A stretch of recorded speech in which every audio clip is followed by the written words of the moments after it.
So I'm here with somebody who literally created a movement. Dave Asprey, the founder of Bulletproof and the infamous godfather of biohacking.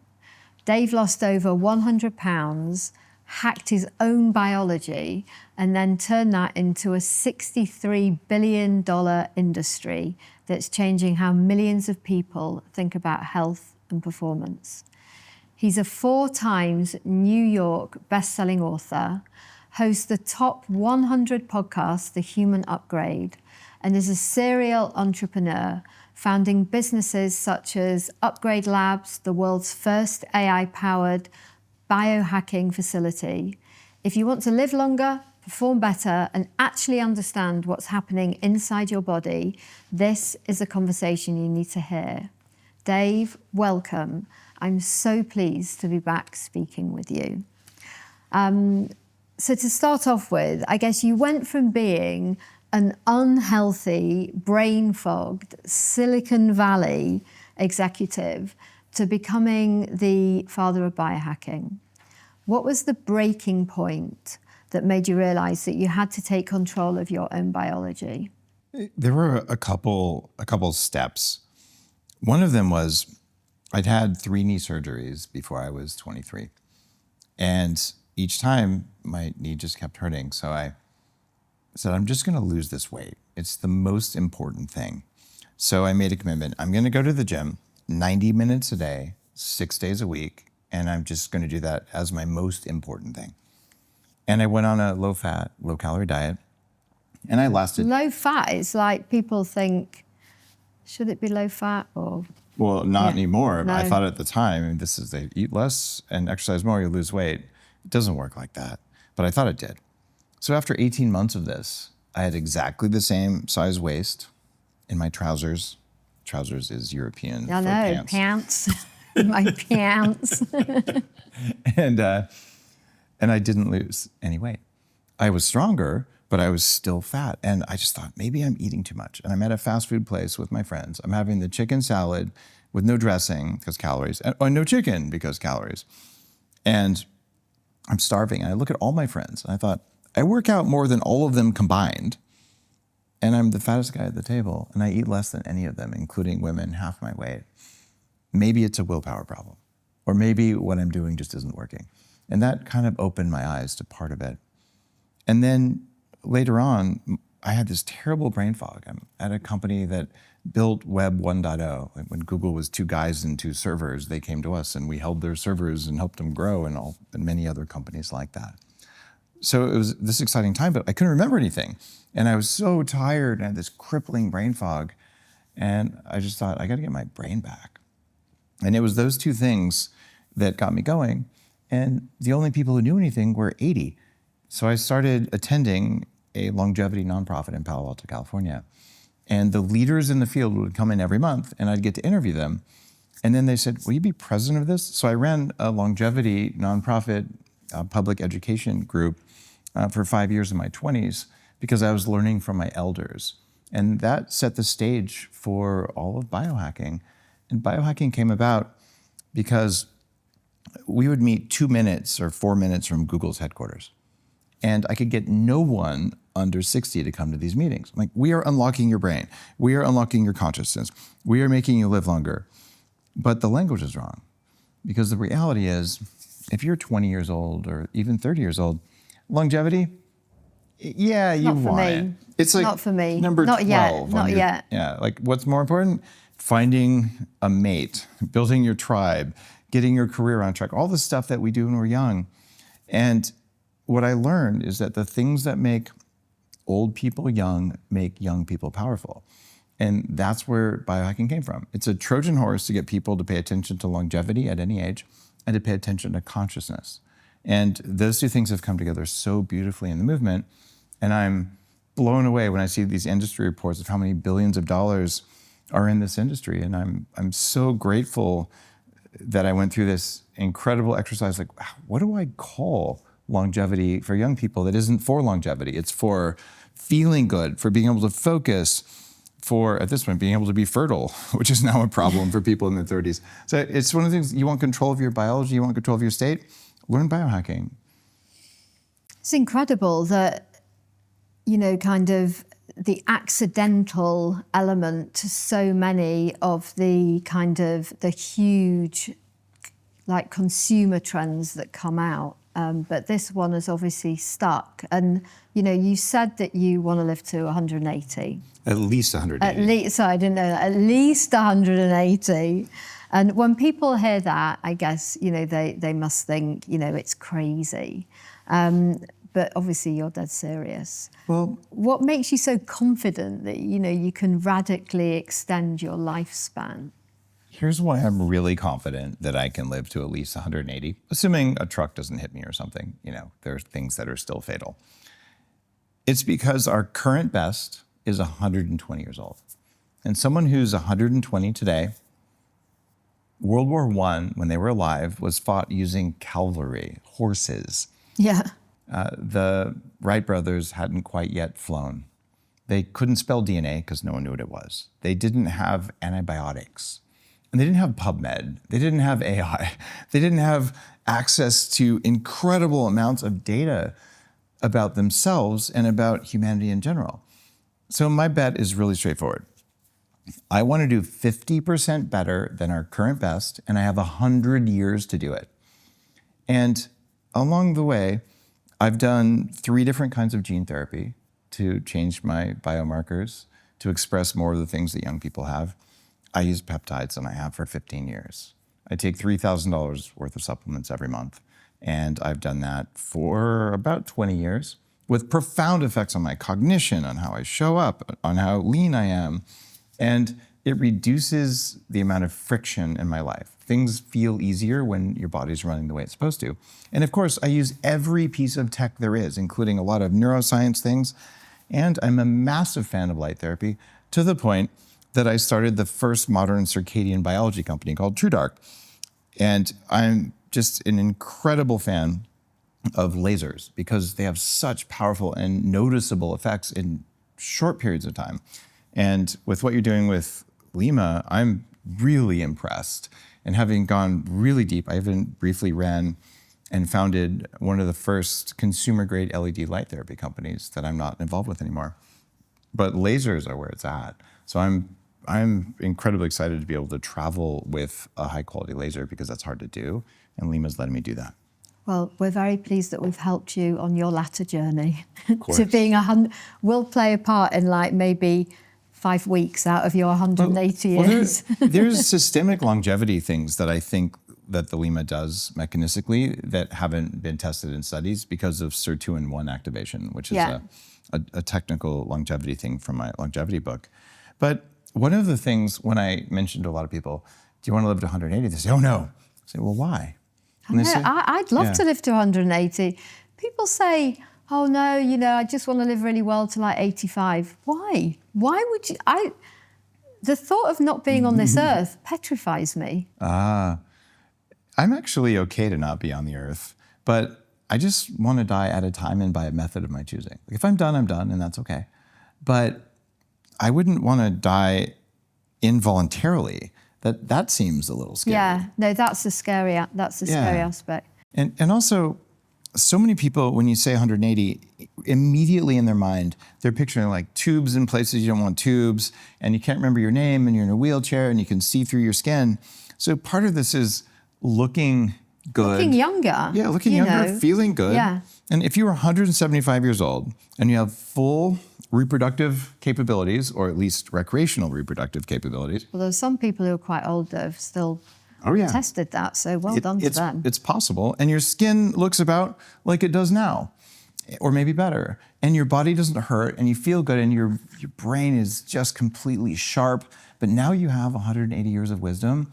Do you think a marketing company or Monsanto or some government propaganda campaign is going to have any effect on you if you have your full power and you have the wisdom of ages? And the side benefit of all this, if there's even a 5% chance that you could live for 150 plus years, you're probably going to not throw the plastic in the ocean because it guarantees you're going to eat it later. So as we increase the youthfulness of our population, we take better care of each other and the world around us. And some people say, but there won't be room. No, no, no. In all of Western Europe and the US, and even in China, we are having so few children that we're going to have empty cities 25 years from now because there just aren't any babies. Yeah. So let's make our older people young and happy and productive and connected. And this is how we make the world a better place. So I'm all in on longevity as a part of biohacking. I love that. And I guess if somebody did want to live to 180, what are the 3 things that they should be doing? Fix your sleep. Your body needs darkness. We talk a lot about how light is a nutrient, or light is even a drug in some cases. And we have sunlight as a signal that it's morning time. And sunlight has all the frequencies we use, and you can concentrate the frequencies. And something like a Lyma say, I need more infrared. But then darkness is just as important as light. Your body needs I always darkness. say darkness is just as powerful as light. I love it. So few people talk about it. Yeah. Yeah. No, it is. Mm-hmm. It's equally as powerful because life is a balance. You nailed it. If there's an importance to light, by the nature of Carl Jung, there has to be an equal importance to darkness. Otherwise, there's no balance. It's a polarity thing. And when we were ancient mitochondria, bacteria floating in the ocean, every single morning there was a sunrise and it was reddish colored light. And then as the water warmed up and there was more algae for us to eat and the sun was right overhead, like, oh, look, lots of food, lots of light. It must be daytime. Let's be in go mode. And then evening comes and we get red light again and then it's dark. And during darkness, we recover. But now we have these LED lights in all the houses that are incredibly bright and the wrong color.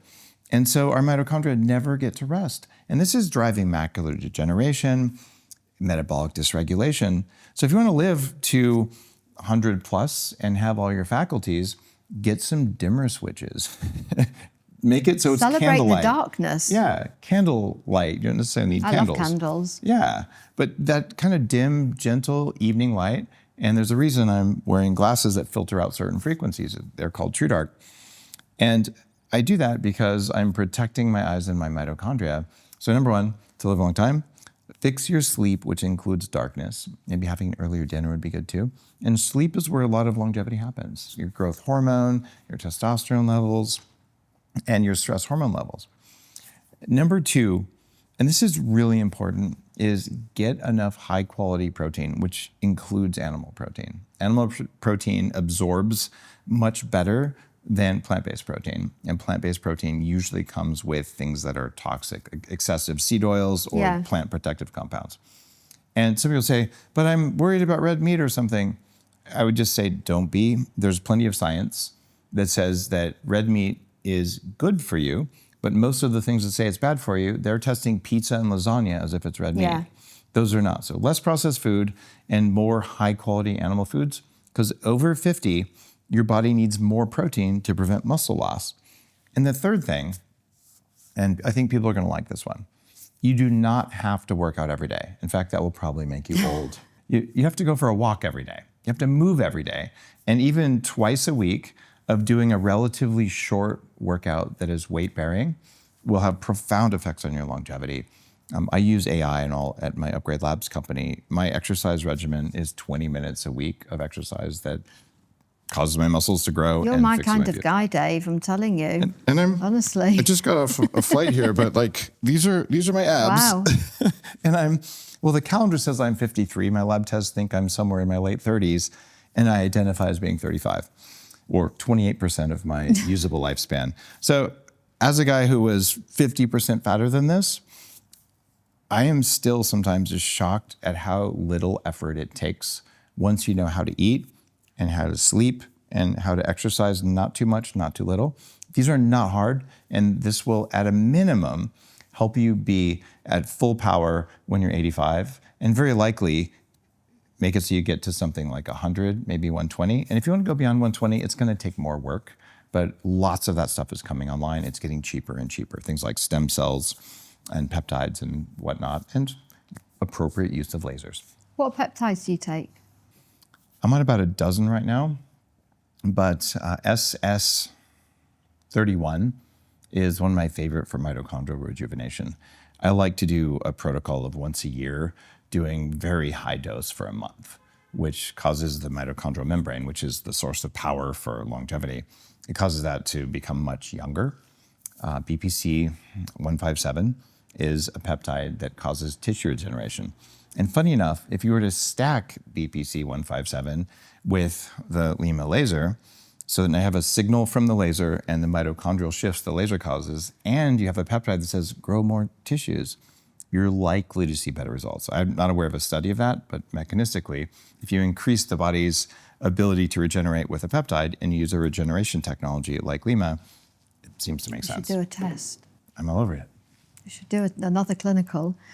I guess most anti-aging treatments use trauma to stimulate collagen, like heat or damage on needles or abrasion, but the Lyma laser is the world's first epigenetic longevity laser that energizes cells rather than traumatizing them.